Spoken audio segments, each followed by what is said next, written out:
वक्रतुंड महाकाय सूर्यकोटि समप्रभ निर्विघ्नं कुरु मे देव सर्वकार्येषु सर्वदा। बोलो गजानन जी महाराज की जय हो। आज का प्रसंग है सुकरात को बच्चे से ज्ञान मिला। सुकरात समुद्र तट पर एक बार टहल रहे थे। उनकी नज़र तट पर खड़े एक रोते हुए बच्चे पर पड़ी और वो उसके पास गए और प्यार से पूछा, बच्चे के सिर पर हाथ रखकर, तुम क्यों रो रहे हो? तो लड़के ने जवाब दिया कि जो मेरे हाथ में प्याला है उसमें इस समुद्र को भरना चाहता हूँ, पर यह मेरे प्याले में समाता ही नहीं है। बच्चे की बात सुनकर सुकरात विस्मात में चले गए और स्वयं भी रोने लगे। अब बच्चे के पूछने की बारी थी।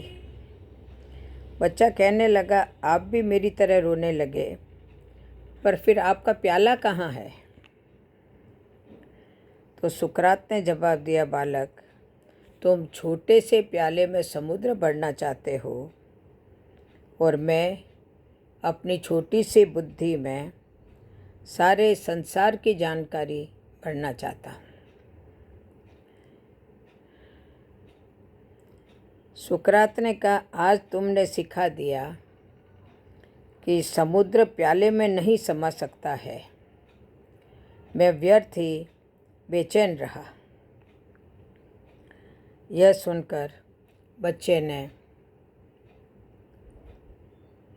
प्याले को दूर समुद्र में फेंक दिया और बोला, सागर, अगर तू मेरे प्याले में नहीं समा सकता तो मेरा प्याला तो तुम्हारे में समा सकता है।